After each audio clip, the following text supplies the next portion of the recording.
Hello everyone and welcome to this C++ video in which we will be looking at different data types, variables, constants, comments and arithmetic operators. This will be an integrated video integrating all these different topics. It will not be one section and then the other section. We're gonna make a simple program where I will explain different parts of different topics or sections at different points in time. So here's my main CPP. Let me just open this with Cite, which is just a normal text editor, which I prefer.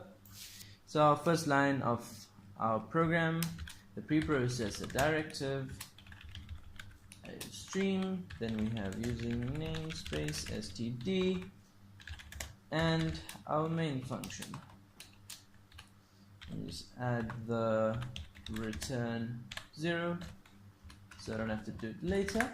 So there are different types of data types in C++, such as integers, chars, strings, bools, floating points, doubles, etc., which you will get familiar with.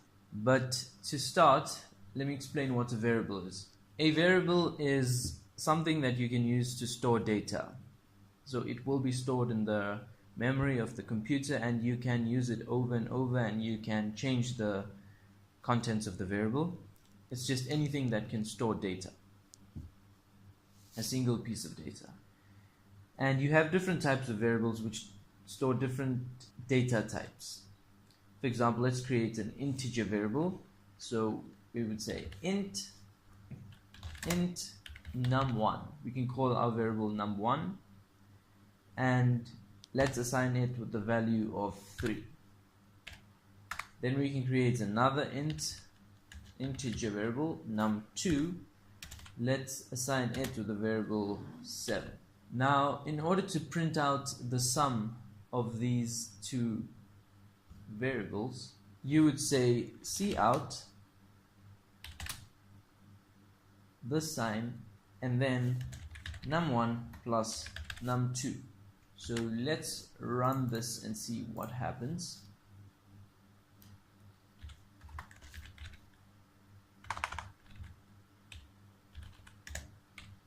O main.out,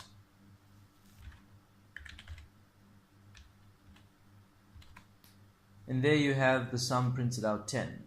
So in order to let this part be in the next line, we'd have to add something at the end of this output, which is another smaller than sign, and then an end line statement so that it ends that line. Let's save this, compile again, and run. There we have that. Now let's print out the difference between the two. Cout num1 minus num2 end line. Save that. This should print out 3 minus 7, which is -4. And there it is, -4. Now let's create a floating point variable to store a floating point value. So we'd say double, let's call it decimal value 1, and we will assign it the value 4.5. We can create more than one variable in one line by separating with the comma. So decval2 equal to 6.0, let's say 9.0. Now I know this does not, or this feels weird as a 9.0 is still 9 and it's an integer, but when dividing it does make a difference, and I will explain that to you when we reach division. So let's try a multiplication statement. So cout num1 times num2 end line. I'm not gonna compile and run now. I'll compile and run after we have a few lines. So what this should do is multiply num1 with num2 and print out the result, which is 3 times 7, 21. Let's also do a division statement. Cout For example, num2 divided by num1. End line. I'll explain this after I compile and run. Let me also do another division. Cout num2 divided by desval1, and also cout num2 percent num1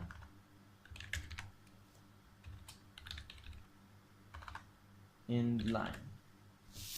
So let me compile this and run. So as you can see, the first statement, cout num1 plus num2, 10. Then we have cout num1 minus num2, which is 3 minus 7, negative 4. Cout num1 times num2, which is 3 times 7, 21. Cout num2 divided by num1, which means 7 divided by 3, and it gives you 2. The reason for this is, in C++, when you divide an integer variable with another integer variable, your result will be another integer. So it basically just gets rid of the decimal part. In this case, 7 divided by 3 would be 2 point something. It just got rid of the decimal parts and returns the 2. In this line, however, cout num2 divided by desval1, we do get a real value, or a floating point value, 1.55556. And the reason for that is one of the two operands in this division operation is a double value. So if you divide an integer by an integer, you're going to get an integer result. However, if one of the two operands is a double value, a floating point value, you will get the accurate floating point result. So num27 divided by desval1, which is 4.5, you get the accurate floating value point. It does not get rid of the decimal part. And for that, one of your operands must be a floating point value in order to get a floating point answer. The next one, cout num2 percentage sign num1. What this means is cout num2 mod num1, which basically gives the remainder after dividing num2 with num1.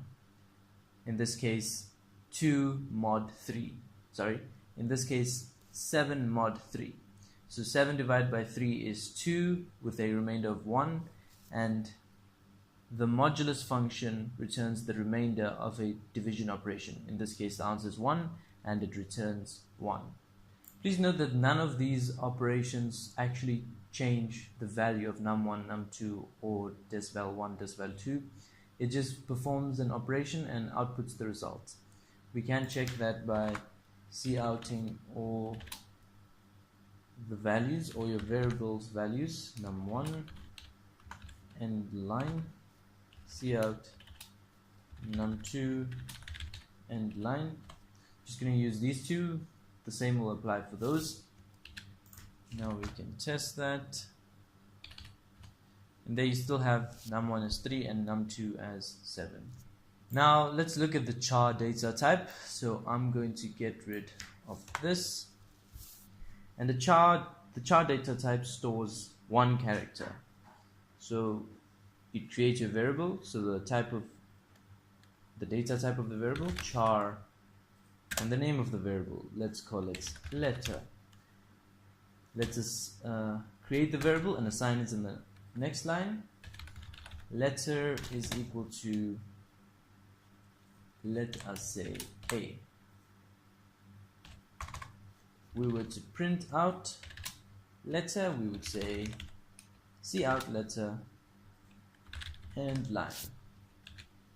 Now to compile and run again, there's A. Please note that use single quotes for chars and double quotes for strings. In this case, when compiling, we got an error saying invalid conversion from const char pointer to char. The reason for that is something between double quotes is a string, and a string cannot be assigned to our char variable. That's why we use single quotes for chars. And then it compiles. We can have another variable. Let's create char letter 2 is equal to b, and we can put it in here, cout letter and then letter 2 and then end line. And if you print that, you just compile first, AB. If you'd want a space between the two, you'd have to put in the space here with a space and then letter 2. And if you compile and run that, you'd see A space B. Then we have the C++ string class. So let us create a string variable, string name, and let us assign Jack to this variable. And let us also print out the variable, cout name. Sorry.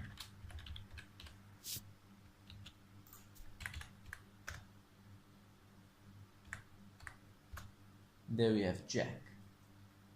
Let's create another variable, a string variable surname, and let's just assign it M. And then we can say cout name, a space, and then your surname. Now let's compile and print that. So we would compile and print that. Let me just do that quickly. Then we have Jack space M. We could also create another string variable and call it the sum of two variables and say name plus a space plus surname. So this basically shows that you can add two strings together. It will just concatenate them, or three strings in this case. Let me just replace this with sum. Compile that and run. You have Jack space M. Please note that C++ is case sensitive, so sum with the capital S would be different to sum with a small s. Let's now look at a Boolean variable. So let me just get rid of this. Create a Boolean variable. Booleans store either true or false values, nothing else. So let's say bool started. It's a simple example just to say the program started equals true. And we could say cout started. If you were to run that program, it would print out 1. C++ is not going to print out true or false. Although you do store or assign the value true to your bool variable, it is stored as a 1, and false is stored as a 0. We can also assign a 0 to started, and that would be similar to assigning false. It will be stored as 0 and it will be false. So C++ stores false as 0 and any other value as true. For example, let's try 3. Compile, run. It should be stored as 1 because 0 is false and any other value is true. So in this case, C++ recognizes this statement as assigning true to started, and it will be stored as a 1 because internally 1 is true, 0 is false. but from a user perspective, you can, or programmer perspective, you can assign any positive value that would be treated as true. Now, just to explain something about the variable scope, that the scope refers to where a variable exists or can be used. In this case, this bool started variable can be used anywhere after its declaration and within this main function. For example, if I wanted to print started here, this variable does not have scope at this point because it's not yet created. For example, if I try to compile, it would say started was not declared in the scope. If I had another function and I tried to call its variable or use its variable in my main function. So lastly, I'd like to explain comments. So a comment is just something you can type in your code that you can use later to just easily understand your code or remind you what this section of code is about. It is not a programming statement that will be executed. For example, I could create a comment here. A comment is created using 2 slashes. And I could say this is a comment. And this would not be run because when the program is compiled, as soon as these 2 slashes are seen, this line will be recognized as a comment. I can put a programming statement as a comment and show you that it will not be executed. For example, cout hi end line. If I were to run that, oh, it still has that error. Sorry, let me just fix that.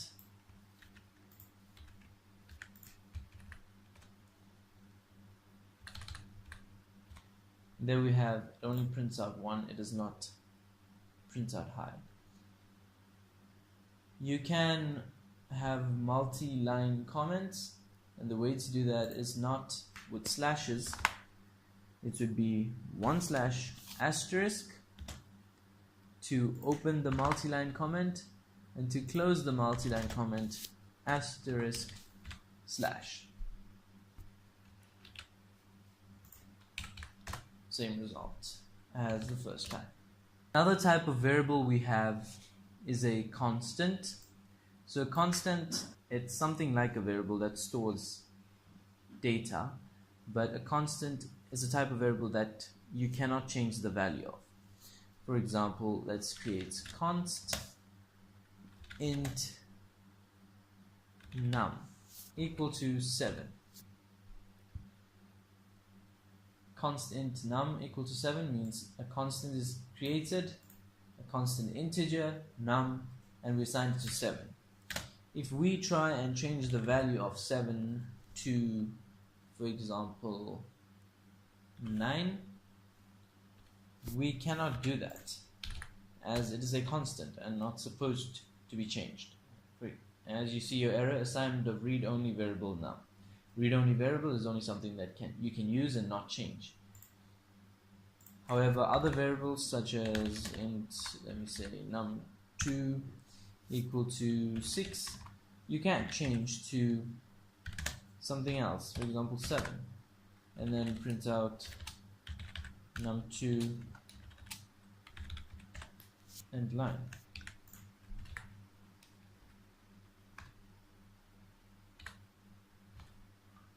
Oh, sorry, it's still that error.